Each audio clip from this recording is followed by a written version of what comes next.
Carlinhos jurava que eu era rico, né? Porque Também. o Carlinhos ele queria um pau com sombra, a verdade é essa. Então, o que é que o Carlinhos sempre foi um cara muito visionário. Ele é demais. Então, ele viu a oportunidade de ter alguém que pudesse ajudar ele a levar em algum É porque ele lugar. olhou e falou assim: você é gato. Ele falou pra mim, ele era bonito, eu era inteligente.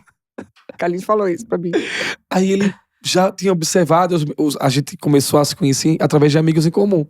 Aí quando ele me viu, eu acho que esse cara é rico e tudo. Gente, para, que ele achou mesmo? Ele achou. Bonitinho. Aí uma vez ele me acompanhou Pra casa. pra casa, eu dava a pé.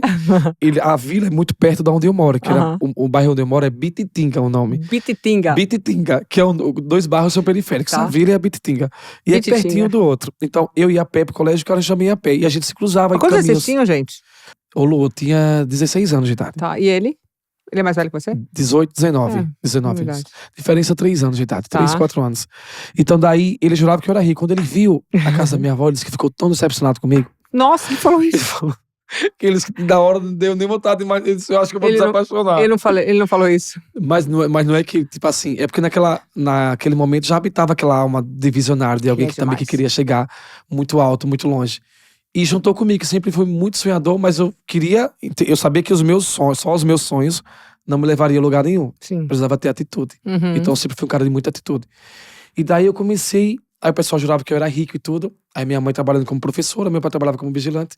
Meu pai era depressivo, então ele já foi garçom também. Então meu pai, eu comecei, a minha criação, meu pai era alcoólatra. Inclusive era até difícil pra mim falar sobre esse assunto, porque era uma parte que me travava.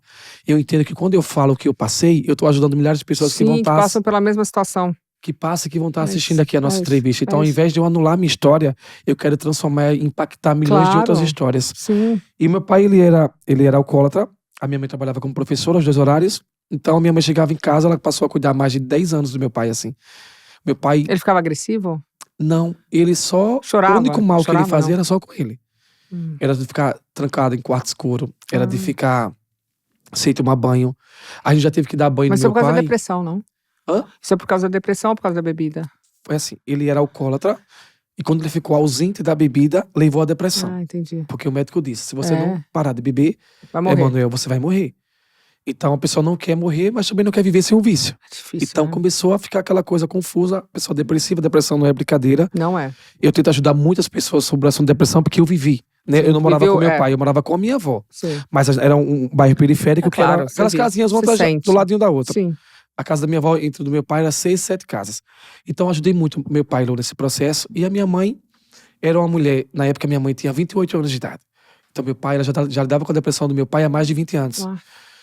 Então já cresci entendendo o que era alcoolismo, já cresci entendendo o que era depressão, Sim. e já entendi que era trabalho duro, do caso da minha mãe que trabalhava. Meu pai trabalhou muito, mas depois ele ficou doente. Sim, eu também guardou. Então, tipo, as memórias que eu tenho com meu pai, inclusive eu já me curei, porque eu perdoei, inclusive. Sim. E quando a gente entende que a gente é vítima de outras vítimas, né? Difícil. Eu não culpo meu pai, porque eu sei que Ele fez o melhor que ele pôde. ele fez o melhor que ele pôde. É isso. E eu só sou e só estou aqui porque existe um pai e existe uma mãe. Claro. Então, E fizeram quero- de você o que você é. Então eu quero honrar e orgulhar eles óbvio. demais. Sim. Então, foi todo esse processo. Aí minha mãe, Quando você disse que você é visionário, o que você imaginava pra você? eu imaginava que a minha família tinha que sair dali. Imaginava que eu tinha que estar num lugar, numa casa melhor. Uma casa com piscina, chique. Eu sempre achei muito Uma chique. casa com piscina. Uma casa linda. A primeira imagem era uma casa linda, uma casa com piscina. Eu imaginava que eu tinha que ter um carro muito bom pra poder me locomover pra vários lugares. Sim, vários lugares. Vários lugares. Eu Queria viajar? queria viajar. Eu queria que a minha mãe não devesse. Eu queria que meu pai não devesse, que a minha avó não devesse. Eu lembro que na época, quando aconteceu isso com meu pai, como eu sou neto criado com a minha avó e com meus irmãos, a minha mãe se separou do meu pai. E ela passou todo esse tempo estudando do meu pai, só que teve um momento que ela precisava satisfazer ela como mulher. Claro. E daí, ela ficou com outro homem, na época, e elas e meu pai se separaram.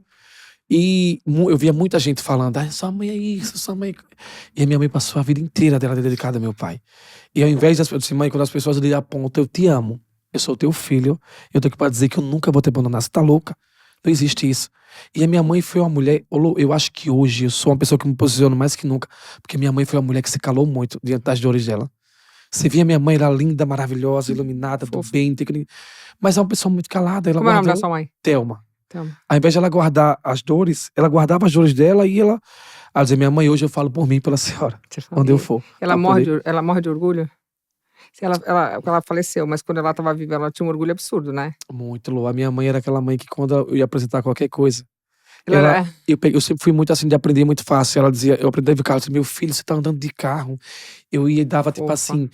Uma vez Lu, eu lembro que eu fui pro Carnaval de Salvador e eu tenho tinha três mães, que era a minha tia, que é a minha Certo. tia, que é a pessoa mais responsável da família hoje, que é a nossa Sim. alicerce da família, que cuida de todo mundo. Tua A minha avó. avó e a minha mãe. Três mulheres que eu sempre dei de Sim. tudo. A ausência do meu pai, eu entendi que era por conta da doença, do alcoolismo e tudo, mas eu sempre tive três mulheres muito incríveis na minha vida, que era minha mãe, a minha avó e minha tia. Então, essas mulheres fizeram tudo por mim. E se você ver, eu tenho amizade com homens, mas nem se compara com mulheres. Porque eu sempre fui criado por mulheres, então Sim. eu gosto de estar rodeado por mulheres porque eu me sinto protegido, eu me sinto amado, me sinto cuidado. E isso automaticamente vem à minha memória da minha infância, que Sim. me traz coisas boas de mulheres. Então teve muito esse cuidado, assim, de eu crescer. Eu lembro que eu zerei minha conta na época, eu ganhei 100 mil reais. Ó, Na época, Lu, isso eu falo que há uns 4 anos atrás. 100 mil reais é dinheiro sempre. As coisas sempre. As coisas começaram a dar certo pra mim a partir de 2019. Foi Sim. onde Deus mudou a minha vida, assim, a minha história. Porque ali foi quando eu comecei a ter um carro, comecei a ter uma casa, comecei a ter minha independência financeira, comecei a ter minha independência profissional. Então eu comecei a querer realizar antes de mim o sonho da minha família. Claro. Que era o que Então, você Lu, queria, né? eu comecei a reformar a casa da minha avó toda. Eu comecei a mudar. Eu comecei a pagar as dívidas dela. Eu lembro quando o Carnaval de Salvador, voltando agora, que eu dei 5 mil reais na mão da minha avó, da minha mãe e da minha tia, que essas três mulheres sempre cuidou de mim. Lu, eu passei o Carnaval de Salvador, tava no trio da Ivete, lembrando do que eu tinha feito por elas. Chorava, eu chorava, eu chorava, dizia, meu Deus, a ti toda a honra, a ti toda a glória. Porque naquele momento eu sabia que eu dando 5 mil reais, a minha história começou a mudar. Sim. Que elas não iam ter dívidas, que elas não iam ter problemas financeiros, que a casa seria confortável, que a cama seria confortável, porque na minha cama, você já passou a imagem aí, o pessoal já viu, eu colocava papelão embaixo e tinha uma porta muito velha que eu tinha que empurrar a minha cama para não quebrar. Nossa. Então eu dizia, humildade é uma coisa, simplicidade Sim. é outra. Eu posso estar com a roupa de grife que for, mas a humildade ela habita Claro. dentro de mim. Uma havaiana, o que for. Sim, qualquer coisa. Mas ninguém quer ser pobre, Lu.